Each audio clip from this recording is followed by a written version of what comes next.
الشيطان الرجيم. بسم الله الرحمن الرحيم.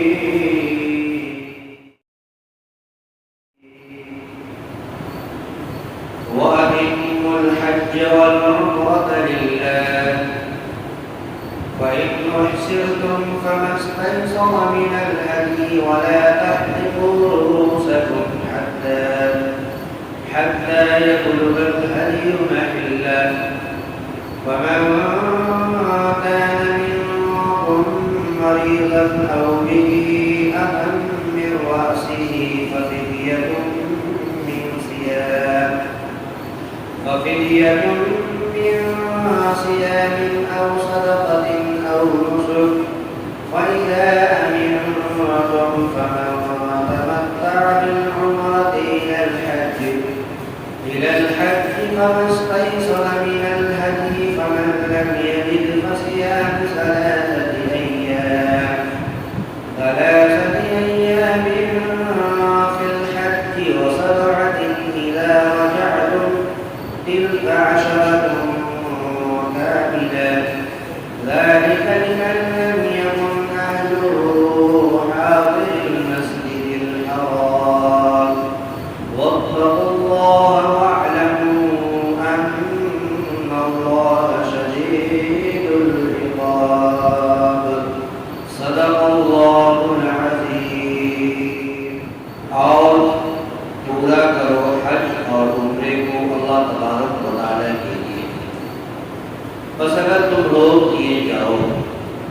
تو جو کچھ تمہیں میسر ہو اللہ کے لیے قربانی پیش کرو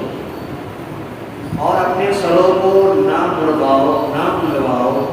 یہاں تک کہ قربانی کو پہنچ جائے.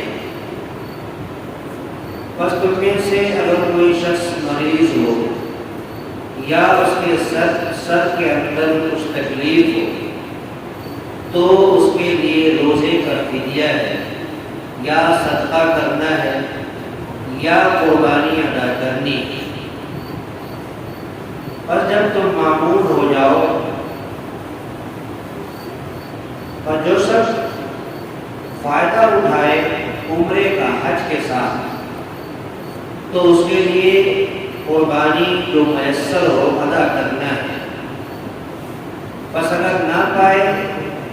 تو اس کے لیے 3 دن روزہ ہے حج کے زمانے میں اور 7 روزہ ہے جبکہ وہ اپنے گھروں کو لوٹ آئے. یہ مکمل 10 روزے ہوئے. تو یہ اس شخص کے لیے ہے جس کا گھر یا جس کے اہل و عیال مسجد حرام کے نزدیک نہ رہتے ہوئے. اللہ تبارک و تعالیٰ کا تقوی اختیار کرو اور جان لو کہ بلا شبہ اللہ تبارک و تعالیٰ سخت عذاب دینے والے ہیں. ایک آیت کریمہ کی تلاوت سورۃ البقرہ کا درس چل رہا ہے اور سلسلہ در سلسلہ اللہ تبارک و تعالیٰ کے احکامات کی آیتیں ہم اور آپ پڑھتے ہوئے سنتے ہوئے آ رہے ہیں.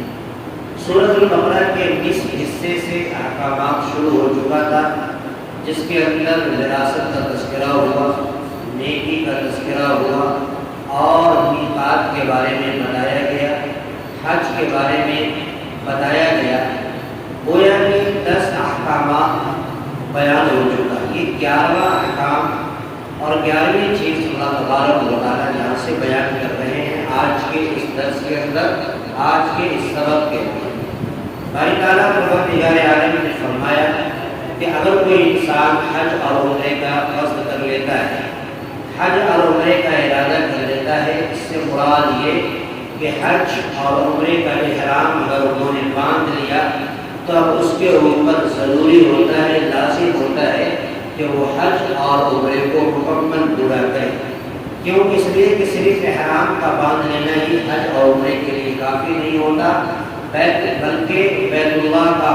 طواف بھی کرنا پڑتا ہے، وقوف عرفہ بھی ہوتا ہے. اسی طریقے سے جتنے بھی مناسک حج ہیں تمام کو ادا کرنا پڑتا ہے، تب جا کر کے وہ حج یا عمرہ کی سعادت انہیں نصیب ہوتی ہے۔ اسی کو اللہ تبارک و تعالیٰ نے فرمایا وَأَتِمُّوا الْحَجَّ وَالْعُمْرَةَ لِلَّهِ، اور تم حج اور عمرے کو اللہ کے لیے پورا کرو۔ جب احرام باندھ چکے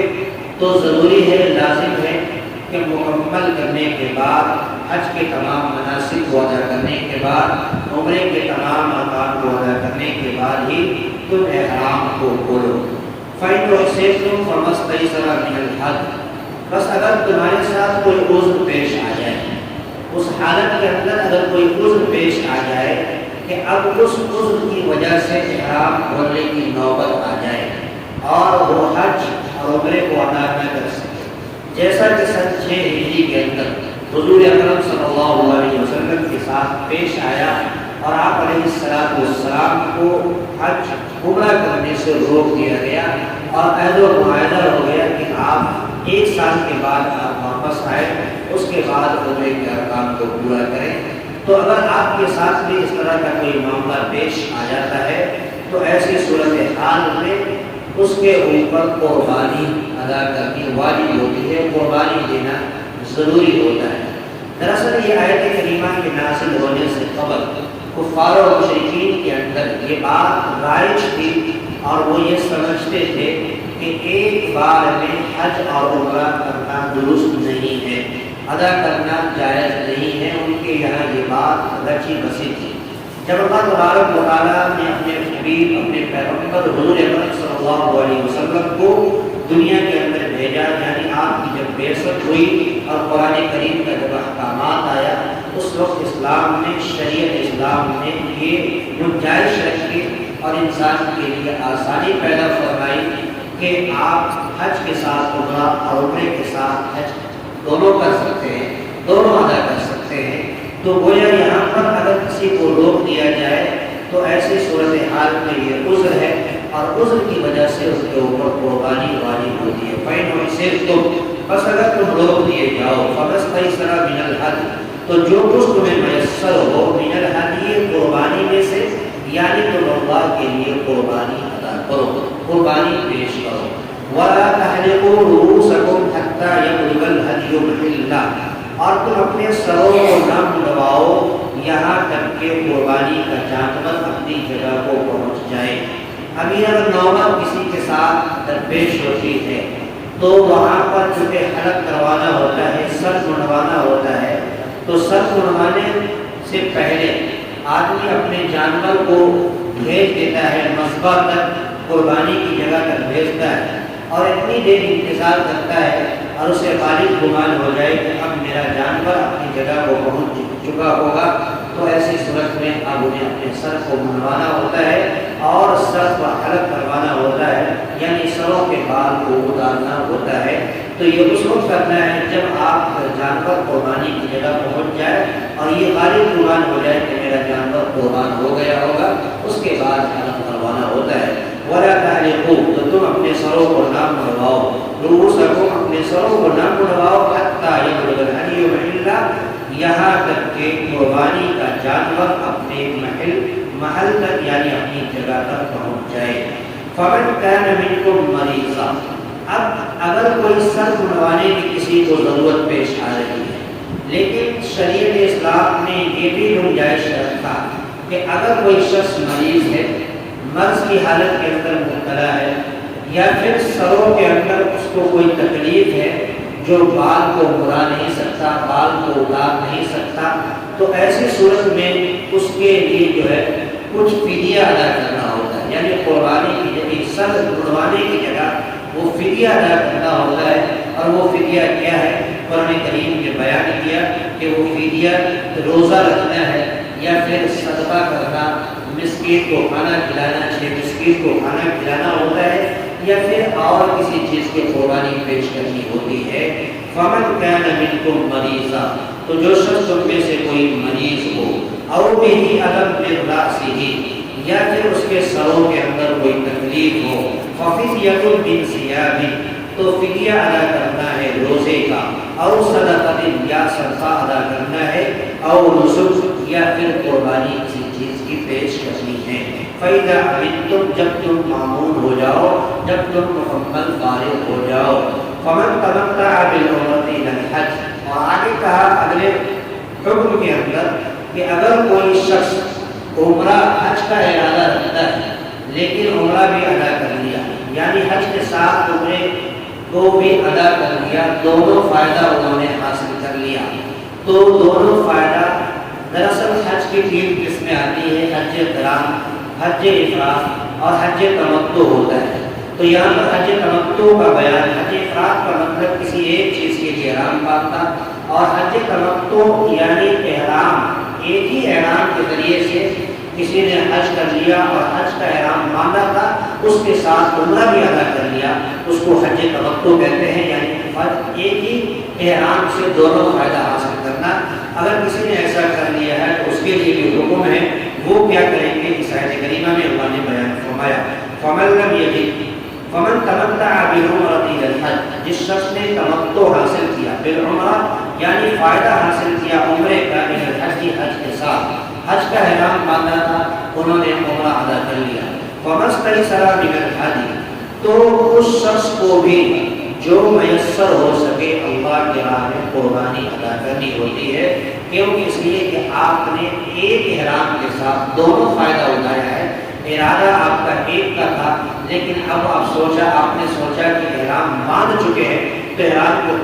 کھولے بغیر کیوں کھولا جائے، اس کے ساتھ ہی ہم عمرہ بھی ادا کر لیں، تو اس کے ساتھ آپ کو اللہ کے لیے قربانی ادا کرنی ہوگی، فما استيسر من الهدي، تو جو کچھ تمہیں میسر ہو تم قربانی اللہ کے لیے ادا کرو۔ فمن لم يجد فصيام 3 أيام في الحج و7، اور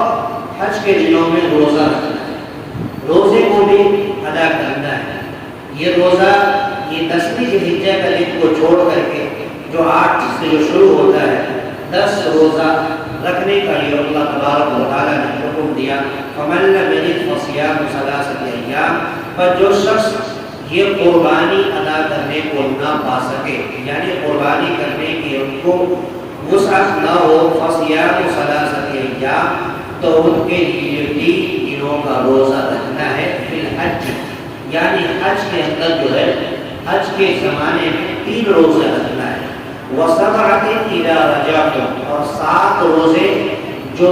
اس کو لوٹنے کے بعد، اپنے گھروں کو لوٹنے کے بعد 7 روزے رکھنے ہیں۔ تو گویا کہ 3 روزہ جو حج کے زمانے میں رکھا گیا اور 7 روزہ جو حج سے واپسی کے بعد اپنے گھروں کا رکھا گیا، یہ کل 10 روزے مکمل ہوئے۔ فَمَن لَّمْ يَجِدْ فَصِيَامُ، تو جو شخص کے قربانی ادا نہ کر سکے، یعنی ان تمام کاموں کو انجام نہ دے سکے، فصیام 3 ایام، تو 3 دنوں کا روزہ رکھنا ہے، فی الحج، حج کے دنوں میں، وَسَبْعَةٍ إِذَا رَجَعْتُمْ، اور 7 روزے جب تم اپنے گھروں کو لوٹ آؤ، تِلْکَ 10 کاملہ، تو یہ 10 روزے مکمل ہوئی، ذَلِكَ لِمَن لَّمْ يَكُنْ أَهْلُهُ، اور یہ تمام کے تمام احکام ان لوگوں کے لیے، ذَلِكَ لِمَن لَّمْ يَكُنْ، اس شخص کے لیے ہے کہ جس کا گھر یا جس کے اہل و عیال مسجد حرام کے نزدیک نہ رہتے ہو، یہ دور والوں کے لیے اللہ تبارک و تعالیٰ نے گنجائش رکھی، جو لوگ مسجد حرام کے نزدیک قیام پذیر ہے ان کے لیے یہ حکم اور یہ سہولت ان کے لیے نہیں ہے، بلکہ دور سے جو لوگ آئے ہیں حج کرنے کے لیے، عمرہ کرنے کے لیے، اللہ تبارک و تعالیٰ نے ان کے لیے یہ حکم رکھا ہے، واتقوا اللہ، اور تم اللہ کا تقوی اختیار کرو، کسی بھی معاملے کے اندر اللہ کا ڈر، اللہ کا خوف، اللہ کا تقوی اپنے دلوں کے اندر پیدا کیجیے، وَاعْلَمُوا أَنَّ اللَّهَ شَدِيدُ الْعِقَابِ، اور جان لو کہ بلا شبہ اللہ تبارک و تعالیٰ سخت عذاب والے ہیں۔ اگر کہیں پر کسی بھی حکم کے اندر، کسی کے رکن کے اندر، کسی بھی ارکان کے اندر اگر ہماری طرف سے کمی بیشی آتی ہے تو اس بات کا بھی ہمیں خیال ہونا چاہیے کہ اللہ تبارک و تعالیٰ سخت عذاب دینے والے ہیں، اس لیے اللہ کے عذاب سے ڈرنی چاہیے۔ گویا کہ آج کے سبق میں، آج کے درس قرآن میں اللہ تبارک و تعالیٰ نے حج اور عمرے سے متعلق ہمیں اور آپ کو احکام دیا۔ دعا کرتے ہیں باری تعالیٰ پروردگار عالم ہمیں اور آپ کو کہنے سننے سے زیادہ عمل کی توفیق عطا فرمائے، آمین وآخر دعوانا الحمد للہ رب العالمین۔ اللهم صل على سيدنا محمد وعلى آل سيدنا محمد۔ ربنا آتنا في الدنيا حسنة وفي الآخرة حسنة، ربنا ظلمنا أنفسنا وإن لم تغفر لنا وترحمنا جل العالمین رب کریم اور کریم پروردگار عالم، اے اللہ رحمت کا کرم کا عافیت فضل گزر کا فرما، اے اللہ قرآن مقدس کا قرآن کریم کا درس و سبق پڑھا گیا، اے اللہ جو بھی پڑھنے میں بولنے میں اللہ سننے میں کبھی بتائی جائے گی فضل سے معاف فرما، اے اللہ اس تمام فرمودات کو ہمارے دلوں کے اندر بست فرما، مولا کریم ہم سبوں کو قرآن کی عظمت ہمارے دلوں میں محفوظ فرما، قرآن سے الفت، قرآن سے محبت عطا فرما، اے اللہ قرآن کی عظمت سینوں کے اندر محفوظ فرما، مولا جتنے لوگوں نے آج کے درس قرآن میں شرکت کی ہے، اے اللہ توجہ کے ساتھ سنا ہے، اے اللہ قرآن کی محبت میں حاضر ہو کر کے قرآن کے درس کو سنا ہے، مولا کریم تمام کو اپنے دین کی قبول فرما، تمام کی مغفرت فرما، اے اللہ ہم سبوں کو ایمان کی دولت نصیب فرما، ایمان کی استقامت عطا فرما، ایمان کی مضبوطی عطا فرما، ایمان جیسے ہر دولت پر ہم سبوں کو خاتمہ بالخیر نصیب فرما، مولا کریم ہماری دعاؤں کو اپنے حبیب پاک سرور دو عالم صلی اللہ علیہ وسلم کے صدقے بالخیر میں قبول عطا فرما، ربنا تقبل منا انك انت السميع العليم وتب علينا انك انت التواب الرحيم، صلى الله تعالى على خير خلق محمد وعلى اله وصحبه اجمعين برحمتك يا ارحم الراحمين.